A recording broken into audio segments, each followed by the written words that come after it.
The Skoda Superb is one of the most spacious family cars money can buy, and because of its fuel efficient engines and low CO2 emissions, it's also proving rather popular with company car buyers.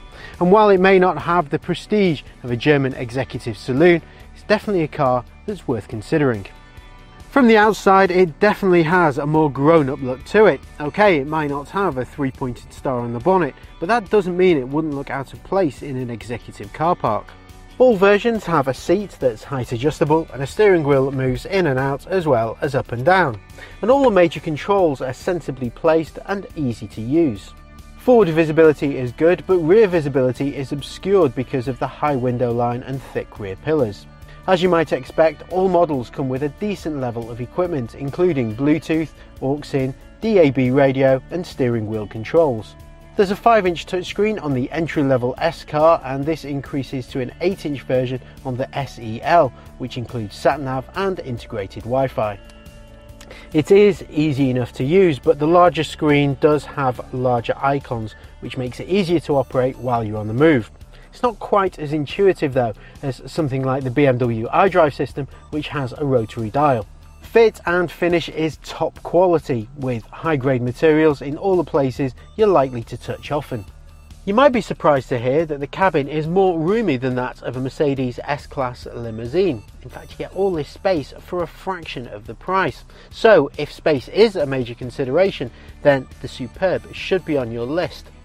The front seats are wide and there's more than enough head and legroom for even very tall people. The centre rear passenger will have to deal with a fairly high centre tunnel and a little less headroom though, but it is still a reasonable prospect for the average human for a decent distance. The Superb's boot is huge with a 625 litre space. The tailgate opening is nice and wide, so it's easier to load big items, though the load lip is quite high. Whether the seats are up or down, there are a few tricks to improve practicality. The rear seats have a ski hatch, so you don't have to leave anyone behind for the sake of a long load. But there's no standard variable height boot floor, so if you fold all the seats down, there's a step in the load area.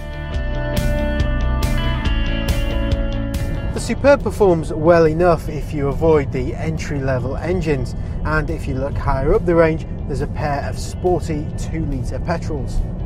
The mid-range petrol and diesel, both rated at 148 brake horsepower, are good pairings with the Superb though. The petrol is quicker on paper, though you need to rev it hard to make decent progress, while the diesel has plenty of low-down torque and better fuel economy. It rides well, dealing with patchy surfaces and speed bumps admirably. It's excellent on the motorway cruise too, but it can float a little if the road turns too bumpy.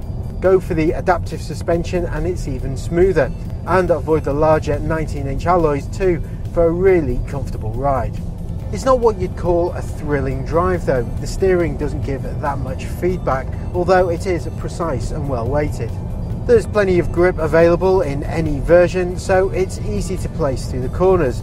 It brakes well too, and with plenty of pedal feel, so it's easy to drive smoothly and confidently. The diesels can be a little gruff on cold starts and hard acceleration, but they do settle down into a gentle hum at speed. The petrols though are a lot more refined all round. Wind and road noise is well damped too, so it makes for a relaxed cruiser. The Superb combines a vast amount of cabin space, a well-appointed interior and levels of kit that are difficult to match for the money.